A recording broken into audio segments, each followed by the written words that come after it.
45 साल के बाद पूर्वी लद्दाख के गलवान में चीन और भारत के बीच हुई हिंसक झड़प में कम से कम 20 भारतीय जवानों के शहीद होने की खबर है। न्यूज एजेंसी ANI के मुताबिक सरकारी सूत्रों ने कहा है कि शहीद भारतीय जवानों की संख्या अभी और बढ़ सकती है। बताया जा रहा है कि बहुत से घायल जवानों का इलाज चल रहा है।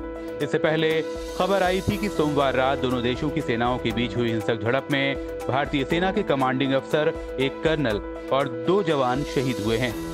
तो उधर ANI ने दावा किया है कि उसे सूत्रों से ये खबर मिली है कि LAC पर झड़प में चीन के 43 सैनिकों की या तो मौत हुई है या वो गंभीर रूप से घायल हुए हैं। वहीं रक्षा मंत्री राजनाथ सिंह और विदेश मंत्री S जयशंकर ने प्रधानमंत्री को पूरे मामले से अवगत कराया है। गलवान घाटी में चीन के साथ हुई हिंसक झड़प के बाद मंगलवार देर शाम भारतीय सेना ने कहा है कि वो देश की अखंडता और संप्रभुता की रक्षा करने के लिए प्रतिबद्ध है। गलवान घाटी पर भारतीय सेना ने कहा है कि भारत और चीन के सैनिक 15-16 जून की रात झड़प वाले गलवान इलाके से पीछे हट चुके हैं। सेना ने कहा है कि झड़प के दौरान अपना फर्ज निभाते हुए 17 और जवान बुरी तरह घायल हो गए थे। उनकी सब-जीरो तापमान के उस इलाके में ठंड की वजह से मौत हो गई। इससे शहीद हुए कुल भारतीय सैनिकों की संख्या बढ़कर 20 हो गई है। भारतीय सेना ने फिर कहा है कि वो देश की अखंडता और संप्रभुता की रक्षा करने को प्रतिबद्ध है। तो उधर गलवान में चीनी हेलीकॉप्टर्स की गतिविधि बढ़ी है। खबर है कि झड़प के बाद घायल या मृत चीनी सैनिकों को एयरलिफ्ट करने के लिए LAC के पास हेलीकॉप्टर्स की गतिविधि तेज हुई है।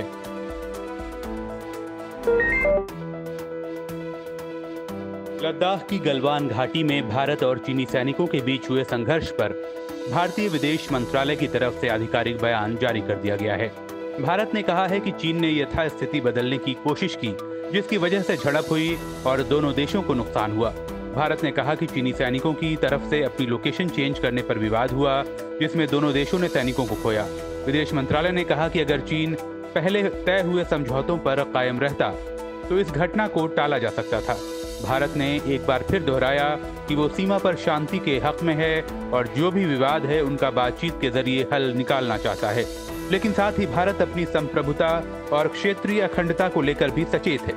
विदेश मंत्रालय ने कहा कि भारत की सभी गतिविधि LAC पर भारतीय तरफ होती है और हम चीन से भी ऐसी ही उम्मीद करते हैं। वहीं खबर ये भी है कि चीन के उप विदेश मंत्री ने बीजिंग में भारत के राजदूत विक्रम मिस्री से मुलाकात की है। LAC की हालात को लेकर प्रधानमंत्री के आवास पर जारी कैबिनेट कमेटी ऑन सिक्योरिटी यानी CCS की बैठक खत्म हो गई है। इस बैठक में गृह मंत्री अमित शाह, रक्षा मंत्री राजनाथ सिंह, वित्त मंत्री निर्मला सीतारमण और विदेश मंत्री S जयशंकर भी मौजूद थे। मीडिया रिपोर्ट्स के मुताबिक बैठक में चीन सीमा पर बने ताज़ा हालात की समीक्षा और आगे की रणनीति पर चर्चा की गई। बैठक के बाद केंद्रीय गृह मंत्री अमित शाह और प्रधानमंत्री नरेंद्र मोदी के बीच अलग से भी मंत्रणा हुई। सोमवार रात चीनी सेना के साथ भारतीय सेना की हिंसक झड़प हुई। ये झड़प लद्दाख के गलवान घाटी में हुई। आपको बताते हैं कि क्या है गलवान घाटी का विवाद। लद्दाख और अक्साई चीन के बीच भारत चीन सीमा पर है गलवान घाटी। यहाँ पर वास्तविक नियंत्रण रेखा अक्साई चीन को भारत से अलग करती है। अक्साई चीन पर भारत और चीन दोनों अपना अपना दावा करते हैं। गलवान घाटी चीन के शिनजियांग और भारत के लद्दाख तक फैली है। यहाँ गलवान नदी बहती है। घाटी का नाम इसी नदी पर रखा गया है। 1962 में यहीं पर भारतीय सेना और चीनी सेना में जंग हुई थी। युद्ध के बाद दोनों देशों में LAC पर कोई निर्माण कार्य न करने का समझौता हुआ था। बाद में चीन ने समझौता तोड़ा। LAC के नजदीक कई निर्माण कार्य किए। भारत ने भी अपनी स्थिति मजबूत करने के लिए LAC पर निर्माण का काम शुरू किया।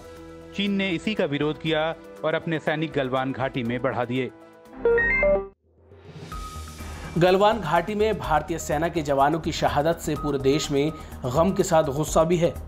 हालांकि चीन के साथ हिंसक झड़प में शहीद हुए कर्नल संतोष बाबू के परिवार को अपने सपूत पर गर्व है। उनकी आंखों में आंसू जरूर हैं, लेकिन वे हारे नहीं हैं। शहीद कर्नल संतोष के पिता बी उपेंद्र और उनकी मां मंजुला ने कहा कि देश के लिए मरना सम्मान की बात है और हमें अपने बेटे पर गर्व है। उनके पिता ने कहा कि मुझे पता था कि एक दिन आएगा जब मुझे ये सुनना पड़ सकता है जो मैं आज सुन रहा हूं, और मैं इसके लिए मानसिक रूप से तैयार था। मरना हर किसी को है, लेकिन देश के लिए मरना सम्मान की बात है। रिपोर्ट्स के मुताबिक कर्नल संतोष की पत्नी संतोषी को सबसे पहले उनके शहीद होने की सूचना दी गई।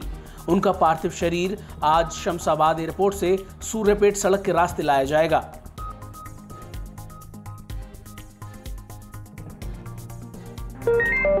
लद्दाख की गलवान घाटी में भारत चीन के बीच हुई खूनी झड़प में शहीद हुए देश के सैनिकों को लेकर कांग्रेस ने मोदी सरकार पर गंभीर सवाल खड़े किए हैं।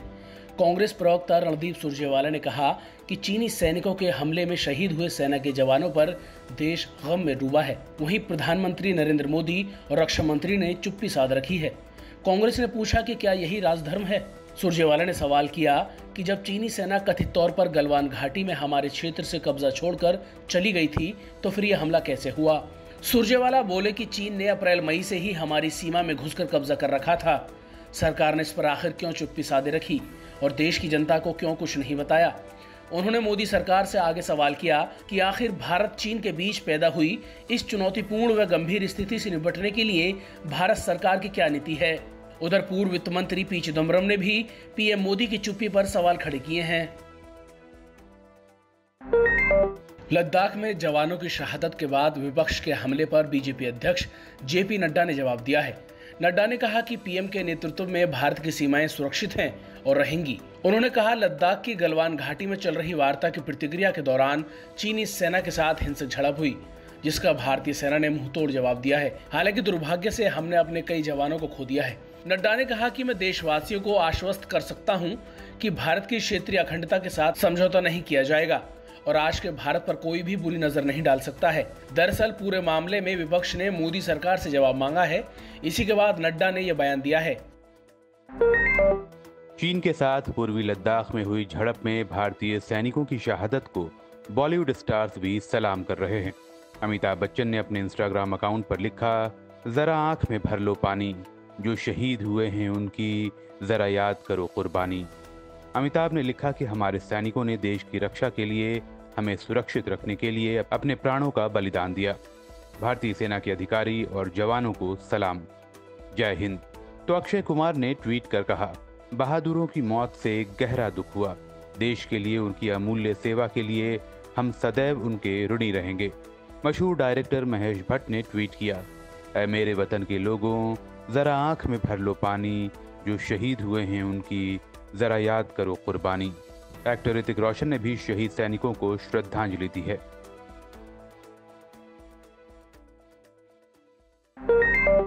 संयुक्त राष्ट्र के सेक्रेटरी जनरल एंटोनियो गुटेरस ने भारत चीन सीमा पर हुई हिंसक झड़प में सैनिकों के मारे जाने पर गहरी चिंता जताई है। उनके प्रवक्ता एरी कनिको ने गुटेरस की ओर से अपील जारी करते हुए कहा है कि एलएसी पर दोनों पक्ष अधिकतम संयम बरतें। यूएन चीफ ने कहा कि हम हिंसक झड़प की खबरों से बेहद चिंतित हैं, लेकिन अच्छी बात यह है कि दोनों ही देश बातचीत के जरिए टेंशन को कम करने और मसले को सुलझाने की कोशिश कर रहे हैं। लद्दाख में वास्तविक नियंत्रण रेखा यानी एलएसी पर 45 साल बाद चीन से हुई हिंसक झड़प के बाद अब पाकिस्तानी सीमा पर भी हलचल की खबर है। पुंछ जिले में नियंत्रण रेखा के उस पार 2 दिन से पाकिस्तानी सेना की हलचल काफी बढ़ गई है। खबरों के मुताबिक पाकिस्तानी सेना की गाड़ियों के काफिले हेडलाइट बंद कर आते देखे जा रहे हैं। जानकारों का कहना है कि चीन के साथ गलवान घाटी में हिंसक झड़प के बाद चीनी शह पर पाकिस्तान एलओसी पर अपनी नापाक हरकतें बढ़ा सकता है। हालांकि नियंत्रण रेखा पर मुस्तैद भारतीय सेना हर हालात से निपटने के लिए पूरी तरह से तैयार है।